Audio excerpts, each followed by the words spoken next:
TV 연설에 나선 베냐민 네타냐후 이스라엘 총리, 지상전에 대한 강력한 의지를 드러내면서 군 투입 시점을 전시 내각의 만장일치 합의로 결정하겠다고 밝혔습니다. אנחנו ממטירים על החמאס אש תופת. כבר חיסלנו אלפי מחבלים. וזאת רק ההתחלה. 비슷한 시각 바이든 미 대통령은 이스라엘이 하마스에 대응할 권리가 있고 미국도 적극 지원할 것이라고 했습니다. 미국은 이미 전쟁이 시작된 이후 핵 추진 항공모함 제럴드 포드호 전단에 더해서 드와이트 아이젠하워호 전단을 급파하는 등 이스라엘의 핵심 동맹으로서 대규모 군사 지원에 나서고 있는 상황인데요. 이런 미국조차 이스라엘의 지상전 본격 착수에는 매우 신중한 모습입니다.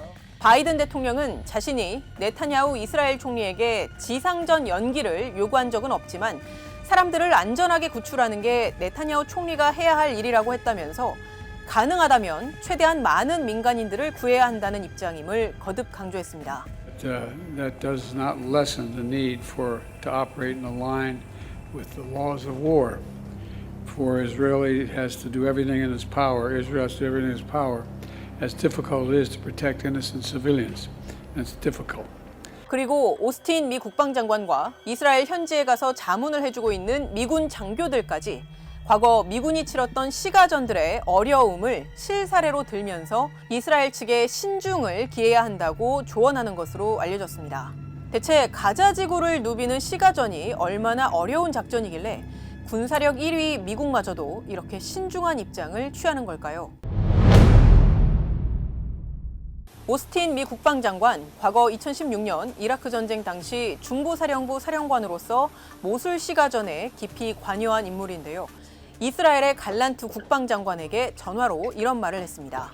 밀집된 지역 아래 복잡한 터널이 있는 가자 지구를 이스라엘 군이 어떻게 지상 침공할지 신중히 고려해야 한다. 자신 역시도 2016년 모술에서 시가전을 했을 때 어려움을 겪었다. 이렇게 말했습니다. 오스틴 장관의 말대로 실제 미국은 이라크의 도시 모술에서 이슬람 극단주의 무장 세력인 이슬람 국가 ISIS를 대상으로 탈환 작전을 벌였을 당시에 결과적으로 도시를 되찾는 데는 성공했지만 민간인들의 막대한 희생을 낳았다는 점에서 국제사회의 비판을 받았습니다. 어떻게 식별하면서 싸우지에 대해서는 미군조차도 너무 지난한 싸움이라는 걸 잘 아는 거죠. 자기들이 모술에서도 싸워봤고 코바니에서도 그렇게 싸워봤고 팔루자 전투도 시가전을 다 해봤는데 그게 미국의 이라크 전쟁이 시작됐을 때 처음에는 해방군이었지만 나중에 점령군 같은 이미지를 줬던 게 시가전의 어려움 때문이었거든요. 민간인 피해가 너무 많아서 270일 넘게 이어진 모술 작전이 낳은 민간인 희생자 수, AP통신이 공동묘지 기록 등을 조사한 바에 따르면 무려 9,000명에서 11,000명에 이르는 걸로 파악됐습니다. 오스틴 미 국방장관은 ABC와의 인터뷰에서 그 전쟁에서 배운 교훈 중에 이번 이스라엘 하마스 전쟁에 적용되는 교훈은 무엇이냐라는 질문에 지상전은 어렵다. 정말 느린 속도로 진행된다. 이번 전쟁은 더 어려울 것 같다. 라고 답했습니다.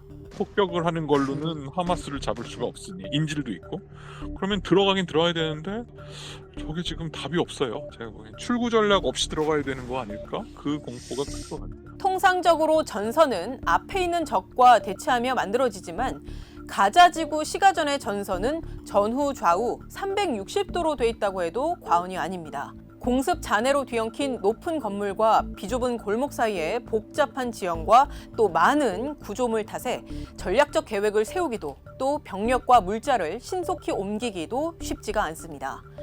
게다가 지리적으로 유리할 수밖에 없는 하마스가 이번 기습 공격을 오랜 기간 준비하면서 시가전에도 상대적으로 더 철저한 대비가 돼 있을 거라는 게 전문가들의 분석입니다.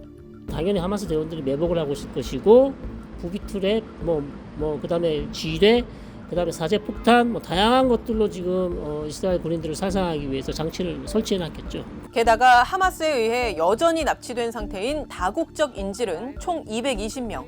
원래 가자 지구에 머물다 이번 사태로 발이 묶인 미국인도 600명가량 되는데 이들을 포함한 여러 다국적 시민들과 또 가자 지구의 주민들까지 민간인들의 수가 많다는 점도 큰 변수입니다. 특히 가자 지구는 50%가 미성년자거든요. 7살 이하가 또 되게 많아요.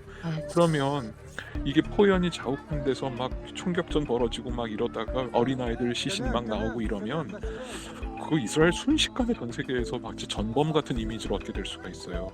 실제로 과거 가자지구 지상전에 투입이 됐던 이스라엘의 한 전직 군인도 밀집된 도시에서는 대규모의 강력한 군대의 이점이 무의미했으며 현장에서 맞닥뜨렸던 민간인들의 희생이 자신을 더 괴롭게 했다라고 회고하기도 했습니다. 하마스의 인질로 붙잡혔다가 풀려난 80대의 이스라엘인 여성과 또 그분의 딸이 이야기한 얘기를 들어보면요. 하마스는 여전히 인질들을 가자지구 땅굴을 비롯한 곳곳에 분산 수용하고 있을 개연성이 큽니다. ושם הלכנו קילומטרים מתחת לאדמה, והאדמה לקחה, רק כמו קורי הכביש. מלא מלא תיאורים. My mom said that she was with about 25 hostages. Do not know what is the story of the 175 or so other prisoners.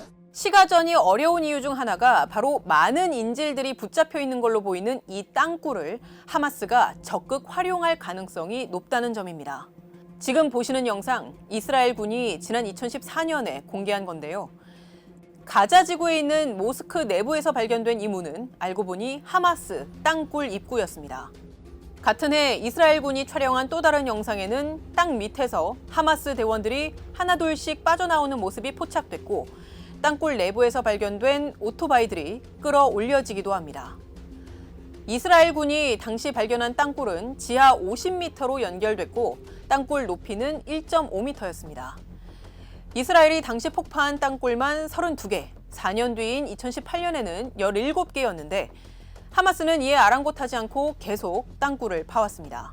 이스라엘군이 작성한 땅굴 지도를 보면 가자지구 북부 가자시티를 중심으로 내부가 거미줄처럼 만들어져 있습니다.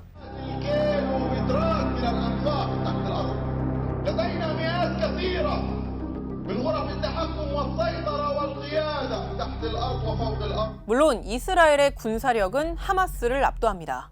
그리고 이스라엘의 뒤엔 미국의 군사력도 있습니다. 사이렛 메트칼이라는 인질 구출 작전을 집중적으로 훈련해온 이스라엘의 대테러 특수부대도 있습니다. 그럼에도 불구하고 이스라엘은 이스라엘군 참모총장이 직접 얘기한 것처럼 전술 및 전략적 고려 때문에 지상전 개시를 지연하고 있는 상황인데요. 이 배경을 두고 이스라엘이 하마스를 몰아낸 이후의 출구 전략, 즉 가자 지구를 누가 통치할 것인지의 전략을 세우지 못했다거나 달성할 수 있는 군사적 목표가 부족하고 지상 침공할 준비가 돼 있지 않다는 식의 보도가 나오고 있습니다만 확실한 건 이스라엘이 충분한 전략적 고려를 하지 않은 채 지상전에 나서게 된다면 민간인들은 물론 자국군의 막대한 희생이 뒤따를 수밖에 없다는 점입니다. 그리고 이런 피해가 커지는 구조가 가시화가 된다면 국제사회의 여론 악화로 이어지게 되고 이는 전쟁 국면에도 영향을 줄 수 있는 만큼 이스라엘 전시 내각은 이런 상황을 종합적으로 검토하면서 조만간 작전 개시 시점을 결정할 것으로 보입니다. 지금까지 뒷백이었습니다.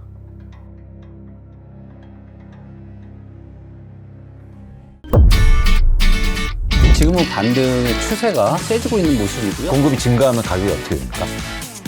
읽을수록 똑똑해지는 지식 뉴스. 스브스 프리미엄 스프.